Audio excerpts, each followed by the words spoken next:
Good. Everybody is here and on time. Alyssa, are you able to hear us? Yes, I can. Perfect. All right.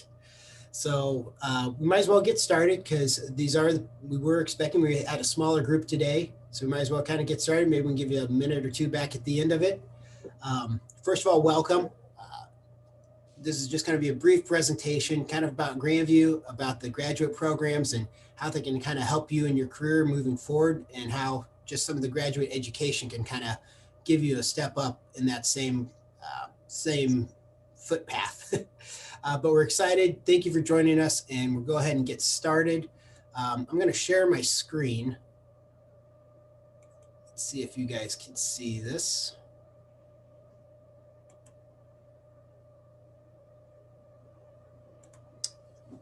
All right, are you guys able to see this? Yeah. All right. So go. All righty. Well, let me hop over here to the next slide. Let's do some brief introductions just so we know who everybody is and have some background. My name is Rick Eftink, and I'm the Director of Admissions for Graduate and Professional Studies here at Grandview. I deal a lot with enrollment on the graduate programs in particular, and I also do some business development and corporate engagement aspects. So I'll let Susie or Steven go next. Yeah, and I am Stephen Kellogg. I am the Senior Enrollment Counselor for the Graduate and Professional Studies Division. So I work closely with students on applying and going through the admissions process, kind of from the point of inquiry to application all the way to the handoff with our academic advisor.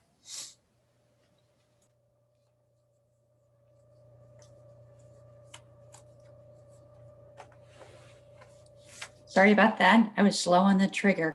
It helps if I unmute myself. Okay, I'm Susie. I'm the director of the Career Center. So I'm going to work with students at all levels. So prospective students like you, whether it's undergraduate or for master's programs, and all the way through your journey at Grandview on all things career and professional development related. And since we do have kind of a smaller group, what I'd like to be able to do is kind of tailor it to what your questions and what your programs are specifically. That's one of the benefits of coming in with a smaller group than some of the larger evening groups we have. So I guess if Emily and Alyssa, if you could just tell us a little bit about yourselves and what programs you're interested in, we'd appreciate it. Sure, yeah. So I'm Emily. I graduated college last spring with degrees in marketing and management, and then I also have minors in like French, leadership, and psychology because I couldn't pick, and also I just think everything is interesting.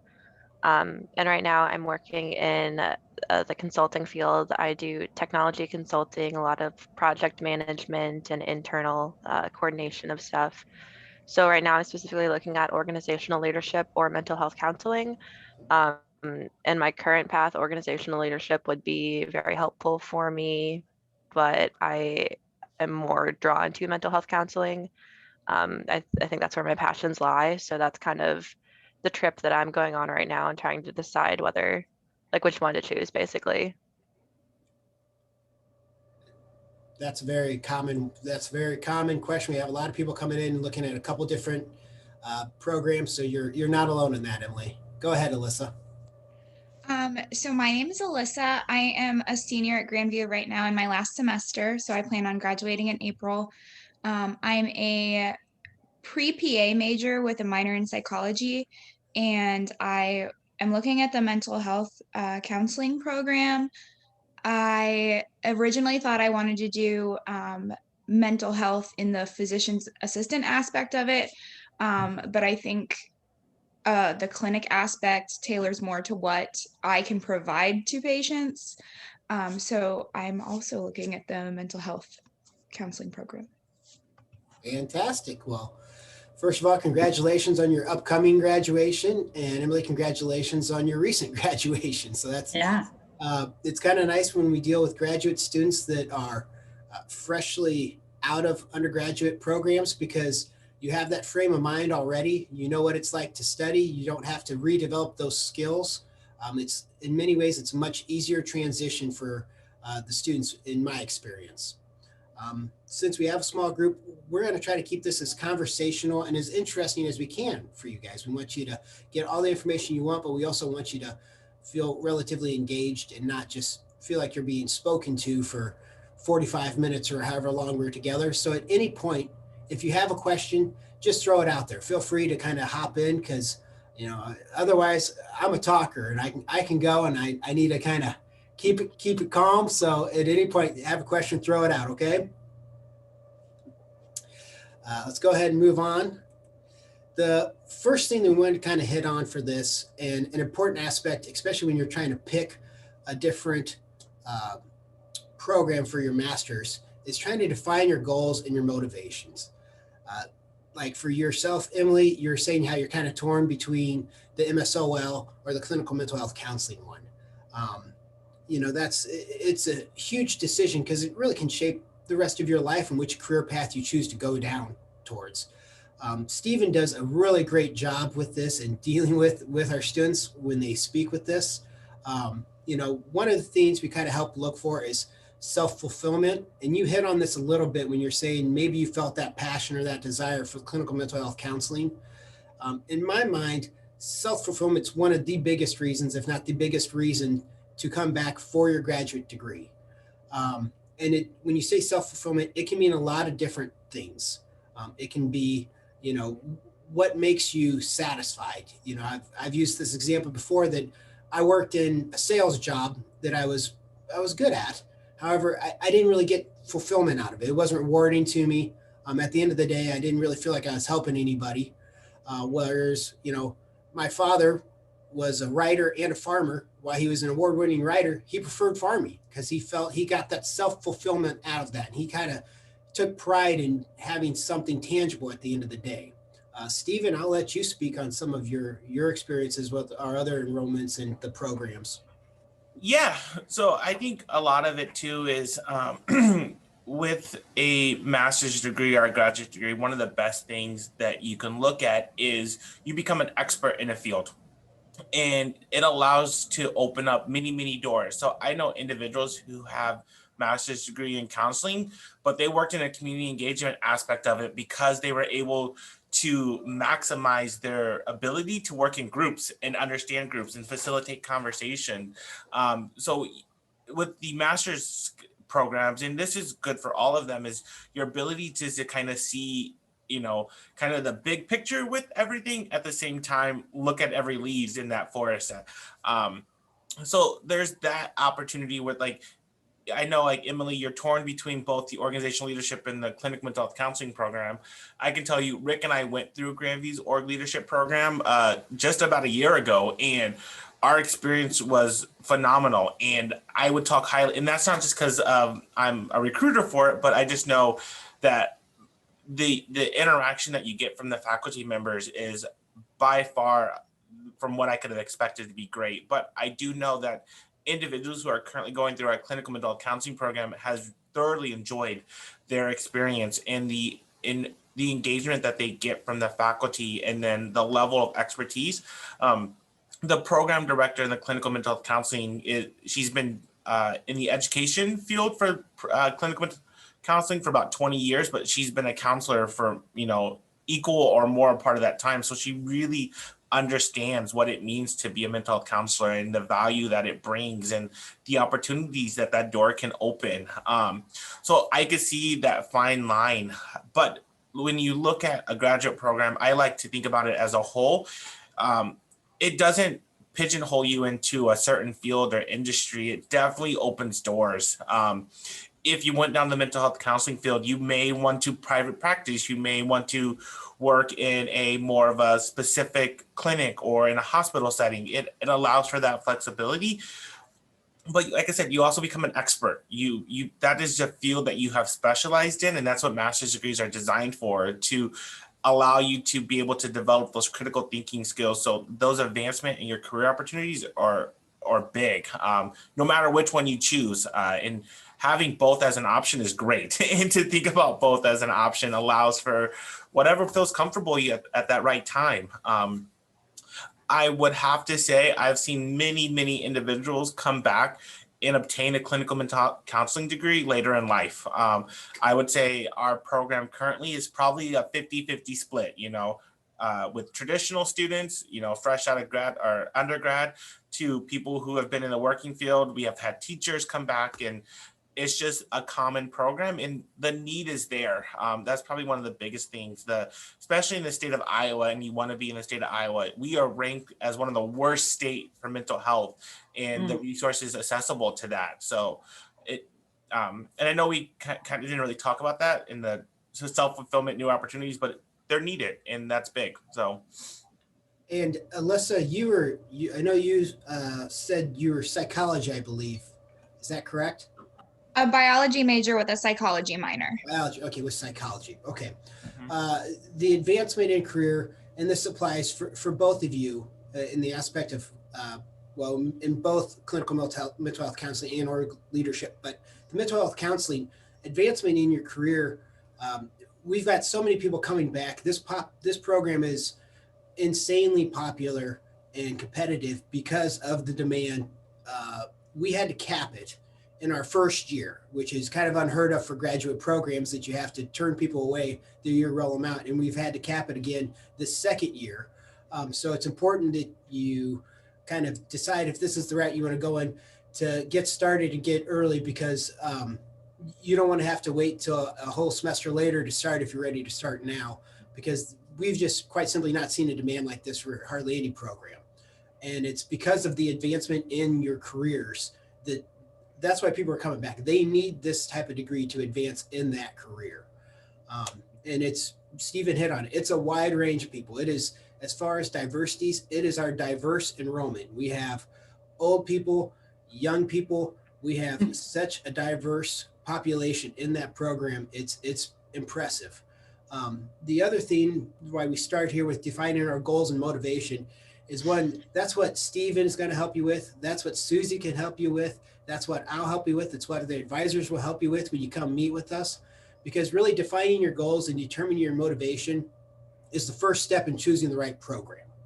And the easiest way to not meet your goals, to not meet your motivation, and not kind of reach your pinnacle is to not define your goals. If you don't know where you want to end up, you won't get there. And it's pretty much that simple. So you need to have these goals. You need to have the motivation and your goals kind of figured out beforehand. I know Susie has some other stuff to kind of help out with some different tips and tools that I'll let her speak of here quickly. Yeah, absolutely. Okay, so ditto to everything that Rick and Stephen just said. And they say it so well that I think I'm being redundant, but so I just get a partner with these guys. And really what we do in the Career Center is, the title of this slide for my section is Discernment as a Process. So I would ask you, Emily and Alyssa, did you know exactly what your journey was going to look like when you started college 4 years ago? And I'm guessing, I don't know, you could answer that, or I see a little bit of a smirk on you, Emily. Yeah, it's hard to know. And it's a journey, it's kind of a discovery process, and that's gratifying for us to be able to work with you. And we can do that in a small school setting where we can get to know you personally, we can know your story, and we can engage in career counseling and advising so that you can make well-informed decisions. Because we have tools like the Cooter Journey Assessment, which is going to be an inventory of skills, interests, and work values. And those things can change, but a lot of times they're pretty hardwired. And most of us in the world of work, there are 16, if you took every job that exists, they would fit into one of 16 big buckets. And so health sciences, health services, kind of you both are in that camp. So that would be, you're thinking that way anyway. That would be an indicator that you would be skewed more heavily toward people. So the 4 leading indicators are data, people, things, and ideas. And there are combinations of those things. So that's the discovery process, is that we work with you. We have you take these assessments. We look at the results. We kind of hash it all out and go, okay, what does that mean for you? What would this academic major, this master's degree do for you in terms of career development? And how is that going to leverage who who you are, and kind of what you see for your future. So that's what we do with the Cooter Journey Assessment. And then another tool that we call What Can I Do with This Major? That's a platform that is just steeped with data and information. So we can geek out on that, and we can look at, hot occupations for the future. And, we can answer some of those practical questions like, am I going to be able to, kind of navigate within this field with different career opportunities? Is it going to meet my salary goals? Is it going to meet my work-life balance? All of those things that are going to be unique to whatever the drivers are for you. So that's what we do in career and professional development, is we work with you one-on-one and we help you figure it out. And a lot of times then we end up being an accountability partner to just kind of help keep pushing you forward, so that you can get to the place where you have confidence and you're making, a decision that's based on work that you've done, self-discovery work and analytical work, thinking about the future. So. And in the little bit we've just learned from talking to you, you both have a couple of things going for you. Emily, you're picking between two outstanding programs. As Stephen said, we both have been through the organizational leadership program, and the skills that we learned and the experience we gained, it really was invaluable. It's incredible. And of course, the clinical mental health counseling, which is such a high demand right now. And Alyssa, you have an advantage as an undergrad that I'm sure some people in that department. Some people from the psych department, some people that will be involved in that. When's the last time you've taken some of your psych classes, Alyssa? I've taken one actually every semester since I started at Grandview 2 years ago. So pretty much the whole department, I would guess. So yeah. What I would encourage you also is to kind of speak with them and let them know that you're thinking about possibly enrolling in this program, and seeing if they have any recommendations or what their thoughts are, if they think it'd be a good fit for you and something that you'd be interested in.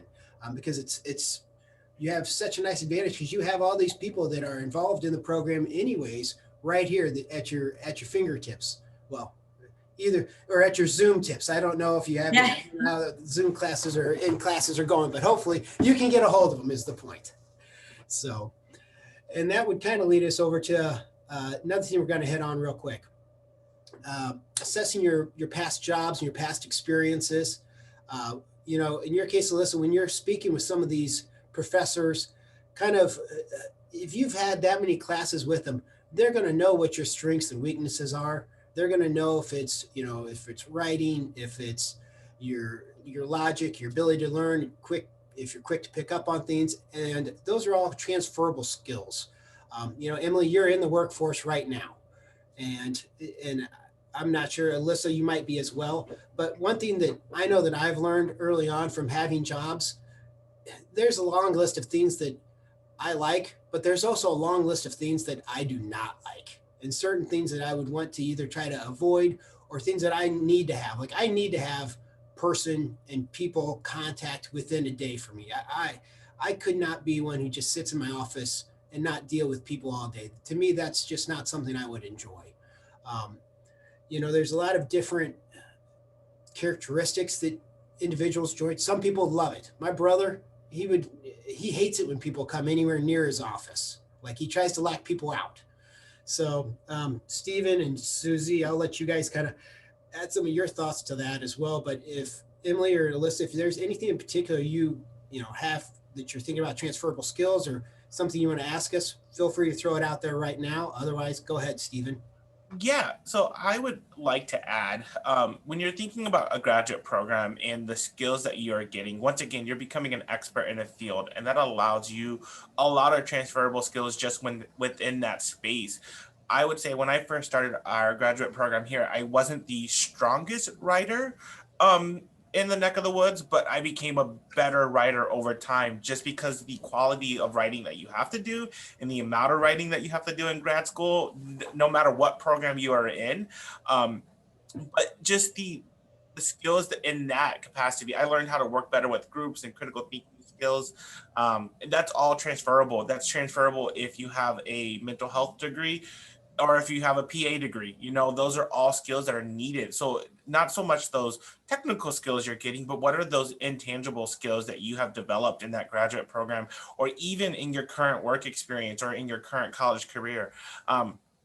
Even like I said, Emily, it sounds like you have a background in consulting. So you work with individuals on a daily basis, and you're probably interviewing them or providing processes. I mean, those are all transferable skills into those spaces of mental health. And those are things that you're going to need and have or develop and improve on over time. So those are big things when you're looking to transfer. Like, what are those skills that you currently have? What are those knowledges that you currently have? But at the same time, what are the skills and things that you're going to need to obtain? The social services field looks very different than a public field, like looks very different than working in a public sector or a private sector. So like, what are the different jargon and information that you're going to have to change or evaluate over time to grow a better understanding? One of my good friends works as a mental health counselor, and she goes, I didn't know that we have the same insurance coding for all things mental health. But she goes, but if I go to one place, it's done different. And if I go somewhere else, it's done different. But she goes, it's the same code. So like learning that is like, it took her some time to gain those understandings. Because each place is going to operate differently, but it's still kind of the same structure. Lastly, like your goals, like what do you ultimately see yourself doing? And Susie will do a great job about this, so I won't steal her thunder about career changes over time. But like, are you going to do you want to see yourself doing this, for, a couple of years and then maybe transitioning to something else, but being open, and making sure that master's degree is going to allow for those ability to advance and kind of help you change and evaluate your life over a period of time and not just maybe looking at the present. So, and I would say this about both Grandview and any school, people in our positions should be helping you to not only discover these, to identify these, and to help you kind of realize these. That's part of our job as admissions and enrollment, and in Susie's position, that, if we're doing our job, then you're getting the information you need for this. Mm-hmm. So if there's no questions here, Stephen has led us perfectly into let Susie take her next slide here, because she's fantastic at this. She does work in our career services, and she is fantastic. So I'll let Susie start off here. You guys, I need to do if I'm feeling bad about myself, I need to do this more often. Thank you for the kudos.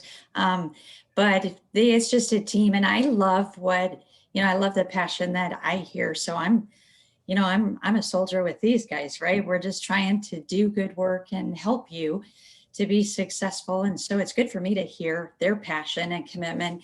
And that's what we try to convey and bring to every student. And I think we do that better at Grandview, I'm going to say than most or all. That's a big statement, but I know the heart and the intention behind what we all do.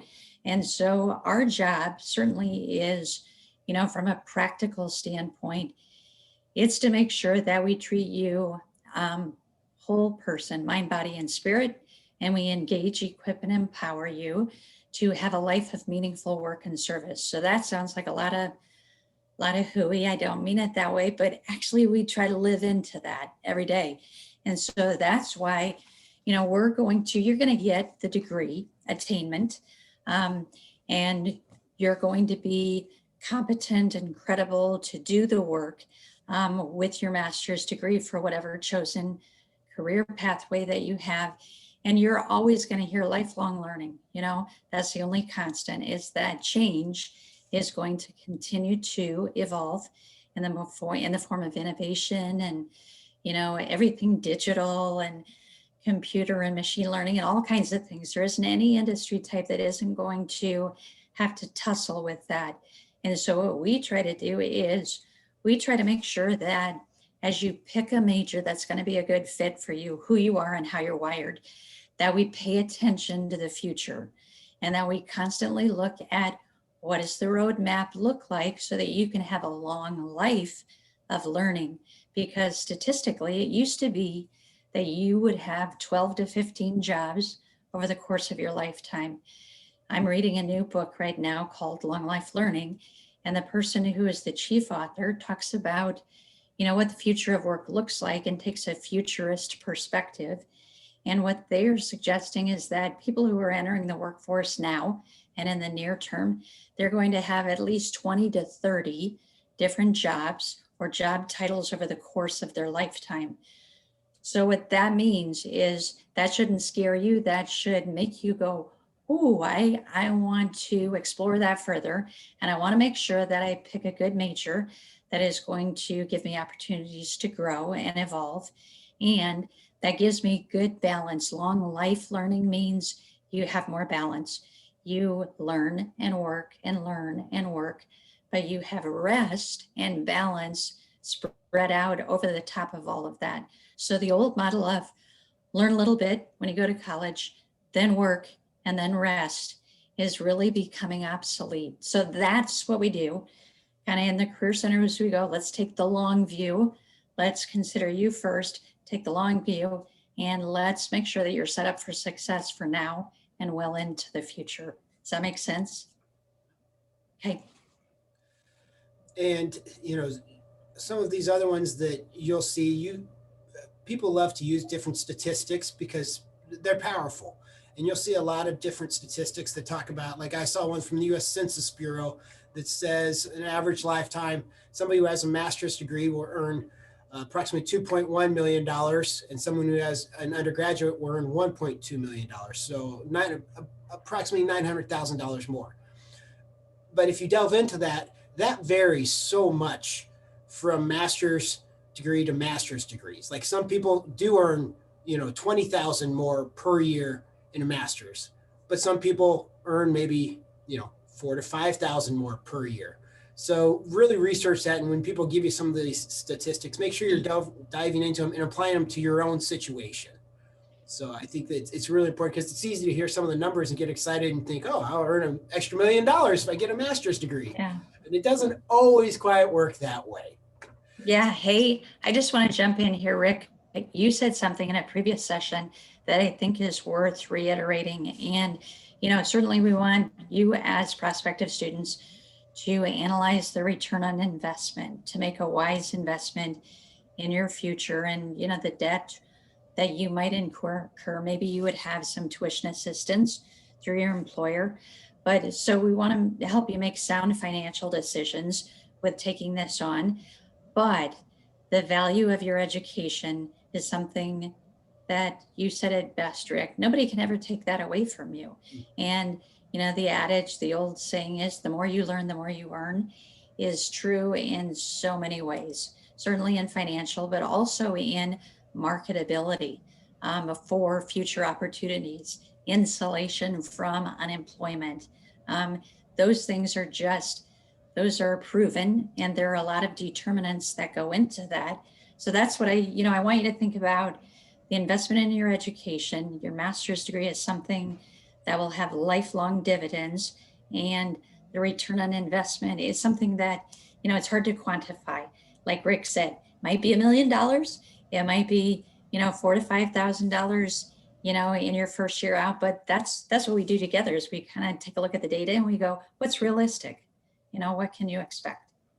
Yeah, it's a really good point. I'm glad you brought it up, Susie, because it's education is one of the few things in the world that actually becomes more valuable as you progress. A lot of things, you buy a car, it decreases. You buy clothes, it decreases. You buy so many other things. They can do, even a house, if you buy it at the wrong time, it'll decrease. But, education is one of the few things that continues to open doors and becomes more valuable as you progress in your career. Yeah. So. And I would like to add, just like in the mental health realm, if that's the program that you guys are leaning towards, even just a health science realm, those programs aren't going anywhere. Those careers aren't going anywhere anytime soon. Like I said, I was ranked, the last poll I saw was like 47th out of 50 in one of the worst state for mental health and just that career path and the accessibility of it. So like, with that statistic alone, we need more. We need more mental health providers out there. We need more accessibility to them and individuals who are willing to work on a spectrum of people And that's a good sign. That means that career is not going anywhere, because people, I will take, like, I'm younger, I'm a millennial, so we understand that mental health is so important. I remember my parents telling me that, sleep on it, it'll be okay, but that's not how we live our life anymore. Because we realize that it is a holistic approach to our life. We want a good career, we want a solid family, we want our mental and physical health to be important, so no, you can't go wrong with either career, but truly with a mental health degree, I mean, those jobs are going to be in abundance. If you follow Indeed or any posting, they're all over. I mean, they always need them. So it's a good path to go into, and it allows for opportunities. You can work in a hospital setting. After so many years, you could private practice and so on. So Absolutely. And it's just now starting to come to the forefront in so many ways in Iowa. When you're finally starting to hear about organizations like NAMI, and the issues that they've gone through with all the different staffing and financing of mental health institutions. And now, even just 5 years ago, you rarely heard anything about, NAMI or mental health or some of these other organizations. Now it's almost every week, every day almost. If you're watching the news, it's something about, and especially in a lot of that's the pandemic, which has also really shown a spotlight on it and the need to really address it and to embrace it and to improve it. Because, I mean, it's all of us have felt effects from this pandemic the past year and what we've been limited to and how we've been limited. And it really has shown a spotlight on the need for it and how can we improve it, which was long overdue. So for sure. We will move on to the next one. Alyssa, Emily, any questions so far? Anything you're curious about thus far? Nope. I see your head not shaking, Alyssa. You got incredible posture. It's very impressive. We'll move on to this next slide. Build, reframe, rebrand your credentials and your skills and experience. And this is something that all three of us here feel really strongly about. And we all have kind of different vantage points, but we were going to say some of the same ideas of why it's important. We talked earlier about the transferable skills. Like Emily listed some of them you have. I'm sure, Alyssa, you have plenty too. And related experience, these are going to become so important. It's not only updating your resume, but the resume needs to really be like a living being with you. Like you don't just update it every, well, according to Susie's stats, every 2 years now when you have to update it. But, you don't just update it when you're trying to send it out. You keep it updated as you move along. Because when you try to look back on what you've done and some of the experiences, a lot of times you won't even realize the skills you've gained over that time. If I were to list the skills that I had before I started my current position, the skills I have now, the list wouldn't be the same.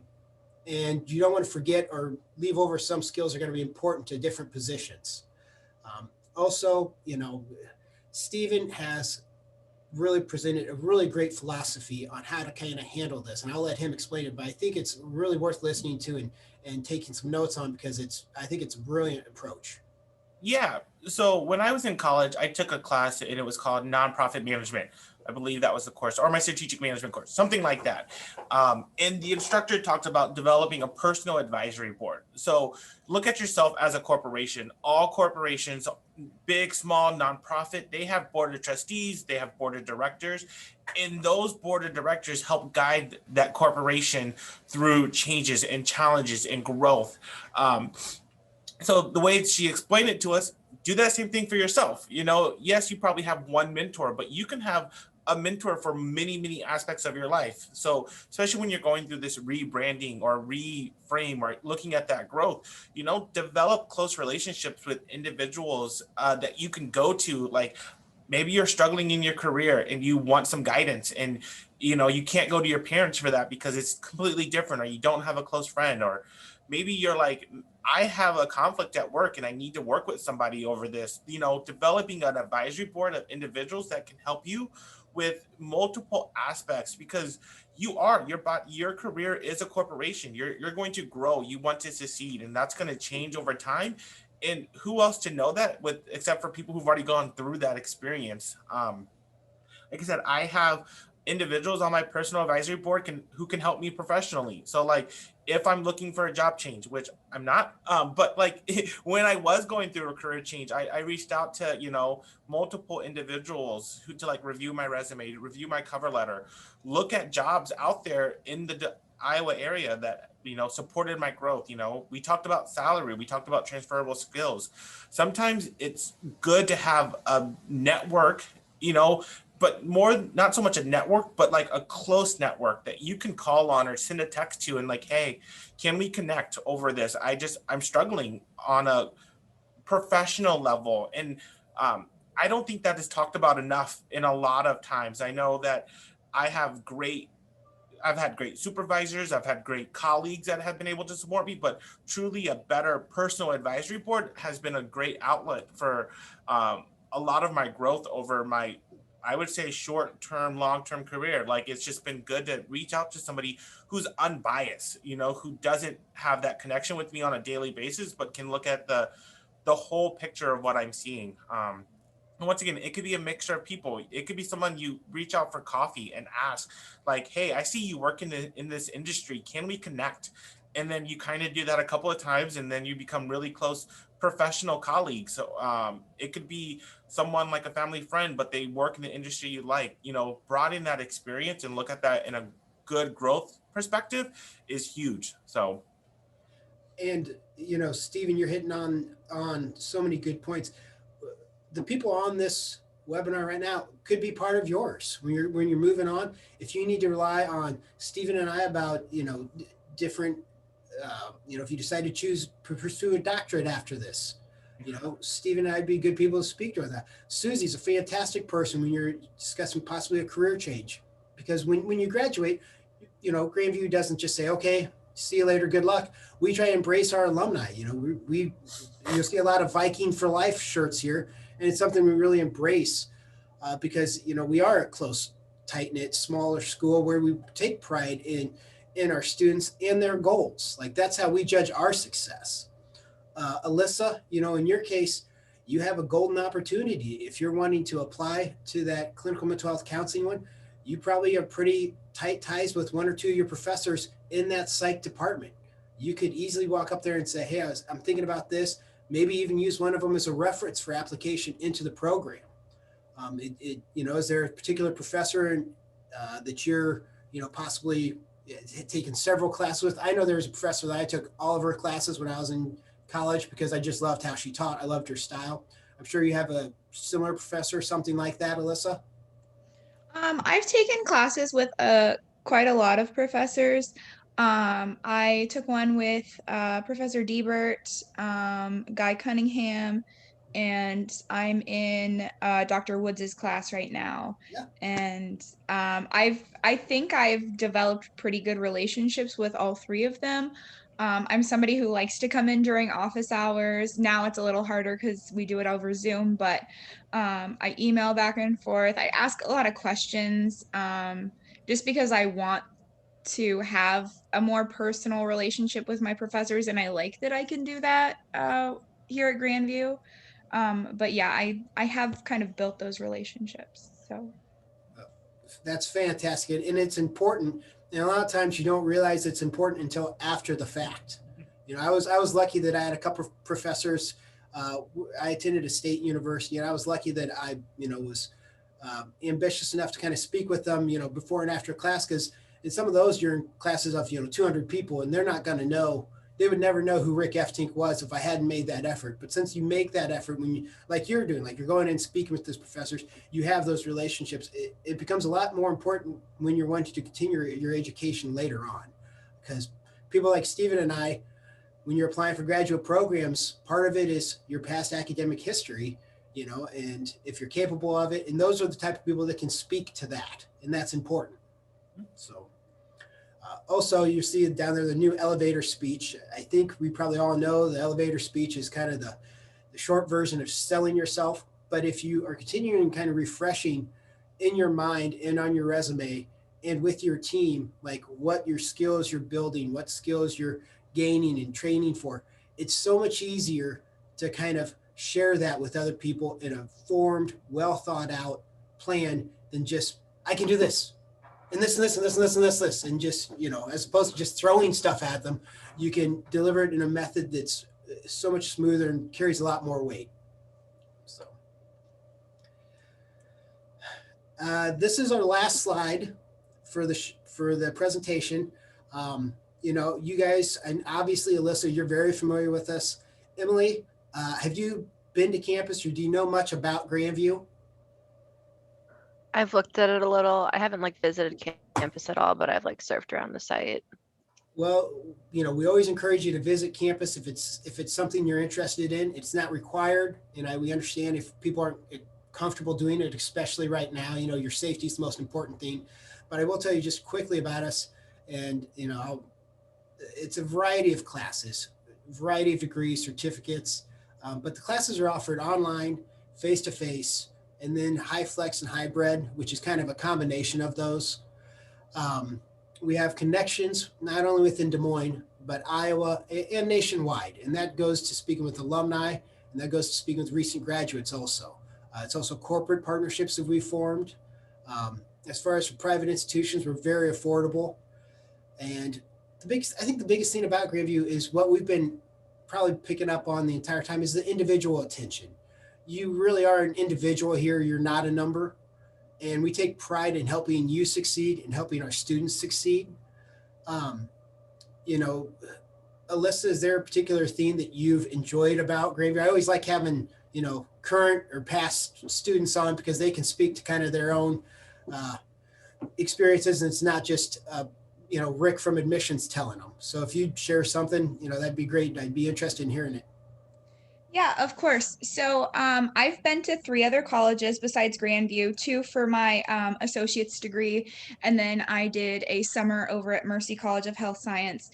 Grandview has to be the most inclusive college I've ever been to, toured, anything like that.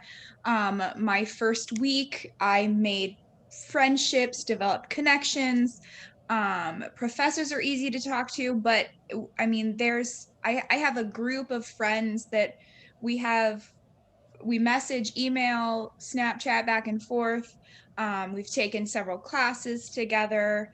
And it just feels like you belong.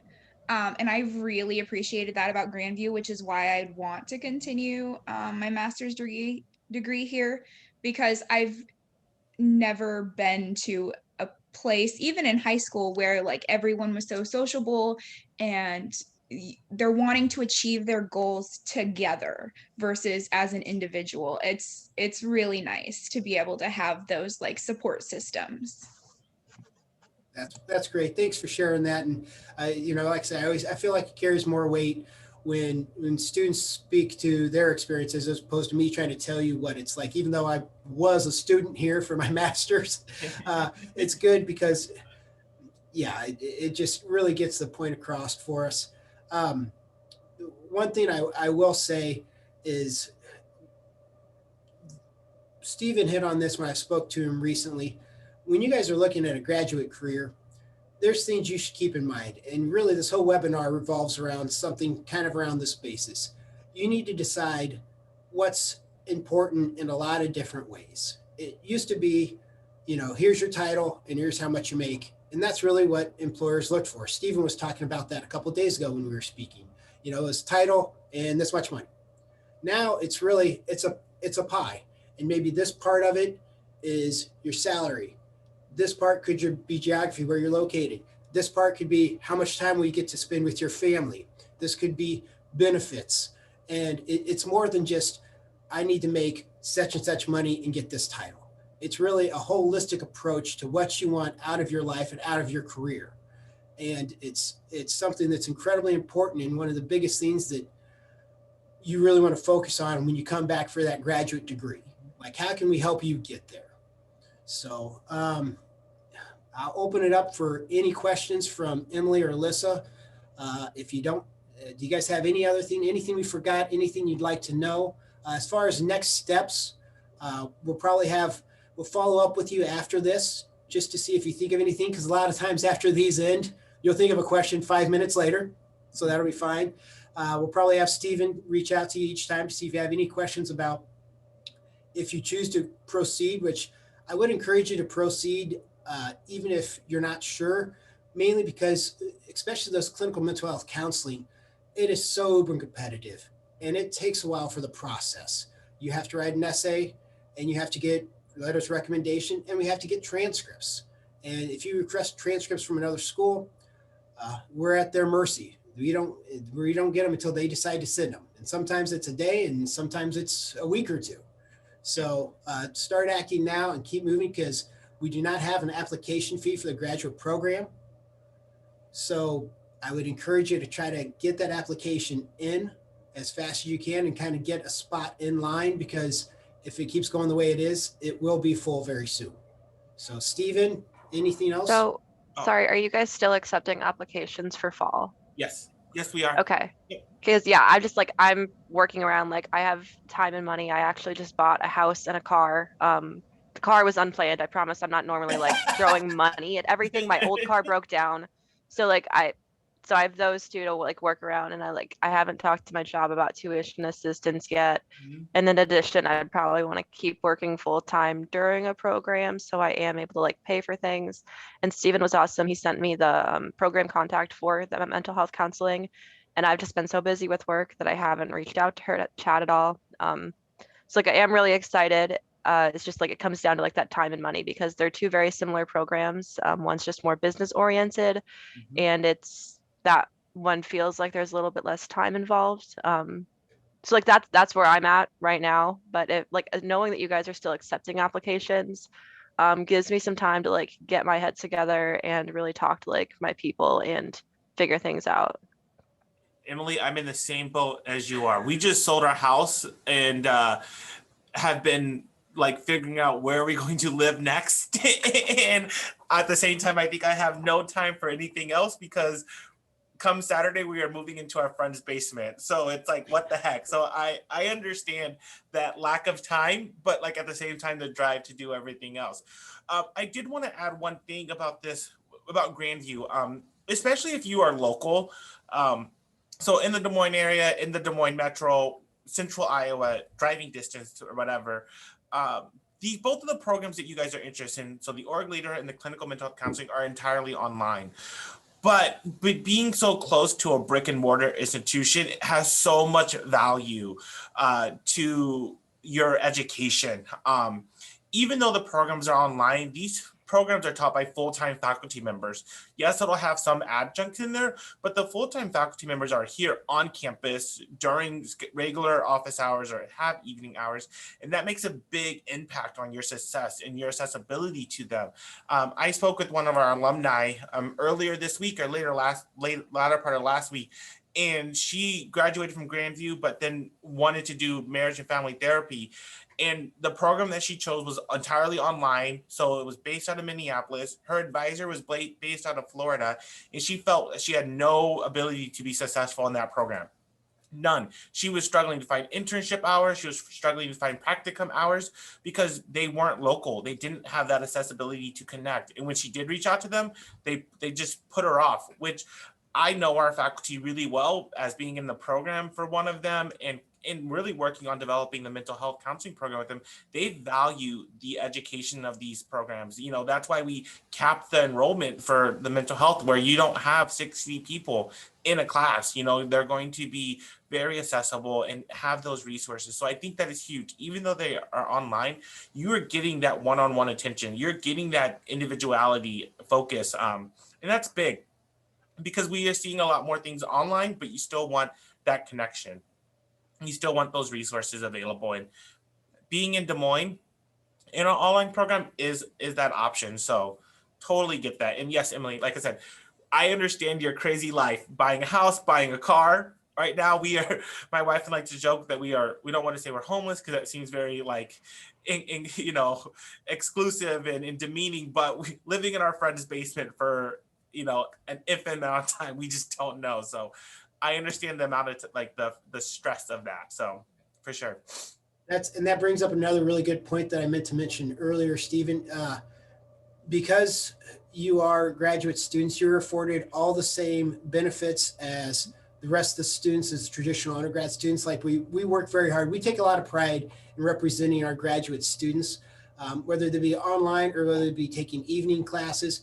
And we have, the bookstore opens up late and carries the textbooks. You have access to the library, you have access to the wellness center, you have access to everything else that other students would have access to. And that is important. Stephen mentioned kind of the nightmare of the student who couldn't get a hold of their advisor in Florida. And a lot of schools, unfortunately handle it that approach where, they could be based in Texas and hiring somebody in New York and the students in California. And it's just a lot of logistics that we don't deal with. Like our professors are pretty much, I'm within about 800 yards of almost every professor that's going to teach any of these classes. And it is a huge benefit because if you choose to, they also have office hours. If you want to come in and meet them face to face when you're comfortable with that, you can still do that. Otherwise, a lot of them do have like Zoom office hours currently that if you don't want to spend the time to come in, you can still meet with them that way. They make themselves really accessible to you. So any other questions, anything else? And Emily, that goes for both the org leadership and clinical mental health counseling. They're both the professors are, they're invested in them. So I have a question. You guys have spring and fall starts, right? For the clinical mental health counseling program? Is that what I saw online? Yes. Okay. So my goal would be to obviously finish my bachelor's degree, and then I'm applying for jobs right now, but I'd like to start in the spring. So is there an extended deadline, or is it just as soon as we can get it in? Yeah, so spring would be done a little bit different. I don't know if we will have an enrollment deadline, but if we do, it would probably be like July or August or something, because it's just so many months out, just to give us an idea of the number of students enrolling in spring. So you have plenty of time if you're looking at spring 2022. Perfect, thank you. And as far as org leadership, Emily, if you decide to go that route, we have classes that starts every 8 weeks. So that one starts, that does have more class starts if you decide to pursue that option. So, but really good question, Alyssa, thanks. Are they both 2-year programs? It kind of depends on how fast you want to, it depends on which route you want to take. Stephen and I completed the org leadership in about 14 months, I think it was. If you take it full, for the full time, there's 10 classes. You're about a year and 2/3, so, just under 2 years, basically maybe around, 20 months, I think, Stephen? Yeah, so if you went part-time, you taking one class every 8 weeks, you'd probably be done around 20, 21 months. It just kind of depends on when you start. The mental health counseling program, if you go full-time, you're taking 12 credit hours a semester, and that goes through the summer, and you'd be done in about 2 years if you went full-time. If you went part-time, you're looking at closer to 3.5, 4. Okay, yeah, I was just curious because I think OL is 30 credits, whereas the mental health is 60 credits. So I wasn't sure on like the timeline. Cool, thank you. Yeah, and like I said, for the org leader, it really depends. Myself, like thinking about, I'm like once I start something, I'm going to like get through it as fast as I can and dedicate as much time and be like, okay, this year will be stressful, but afterwards it'll be fine. So like that's how I did the org leader. I was like determined, but that doesn't work for everybody. I know some individuals who go one class at a time over that 2-year period because it's like a goal of theirs, but there's no like rush involved. And one thing that I would ask both your employer currently, Emily, and Alyssa, the jobs you're interviewing for, is tuition reimbursement. Some places, they all have different rules. Some places you start for a year and you qualify. Some places it's less, some places it's more. Some places do not have it. So that could be a deciding factor if you have multiple offers or if you're thinking about switching. It's an important step financially. Alyssa, go ahead, Alyssa. Is the clinical mental health counseling program, is it 8 weeks as well, or is it by semester, the 12 credits like for the full like through the whole semester? Yep. So they are 8 weeks as well, and it's 2 courses at a time in those 8 weeks. The only time you would be in a 16-week course would be your practicum and internship. Your practicum is 100 hours. That is completed over the 16 weeks, and your internship is 600 hours, but it's 300 hours completed over 300 hours each semester roughly. So what I tell students, and I like to be very upfront and honest, you could probably work a full-time job and still do your practicum just because it's 100 hours, depending on how much flexibility that your current employer offers.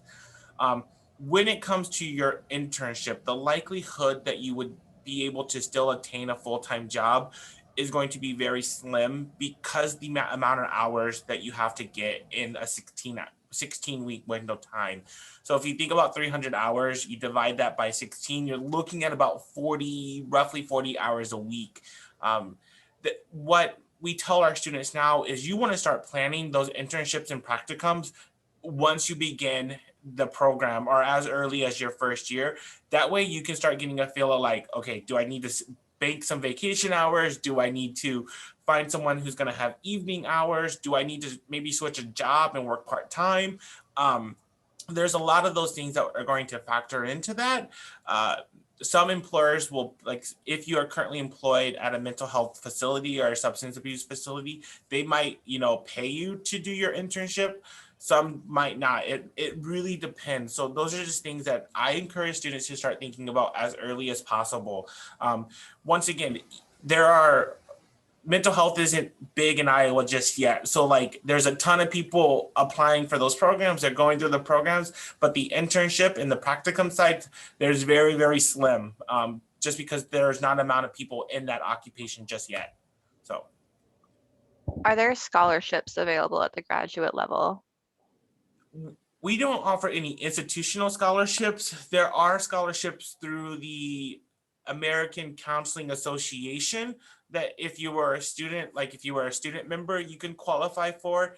I also encourage individuals to look for national and state scholarships. With mental health being such a big and prominent kind of field right now, you might be able to find scholarships, that meet your requirements. It could be very specific. It could be gender-based. It could be rural Iowa, like rural-based, urban-based, so on and so on. So. And you may still want to talk to financial aid, but really, we encourage people to go out on your own also and do a lot of research, because there are so many unknown to us that you could qualify for, because you know your own situation so much better. And some of them have specific kind of rules or hierarchy of things you have to meet that, that wouldn't be something our financial aid department would know. But it's something that individuals have gone out on their own and found different scholarships. And some of them are, some of the scholarships you'll find it's amazing that they're actually scholarships, like the craziness of what they have set up for them and what qualifies and what doesn't. But I would encourage that, because if you can find something along those lines, it's really helpful.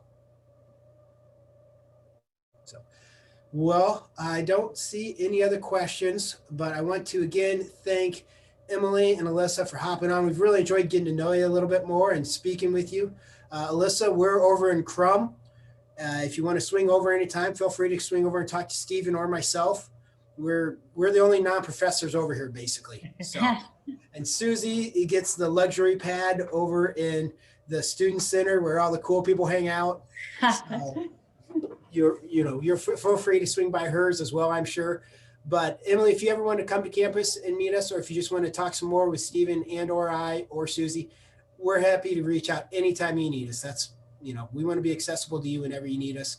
But thank you guys for joining. Hopefully you got some good information out of it, and we're looking forward to hopefully seeing you on campus soon. Thank you. Thanks, guys. Thanks, everyone. Bye. Yeah, have a great rest of your day. Enjoy the sun. Yeah. Bye, everyone. See ya.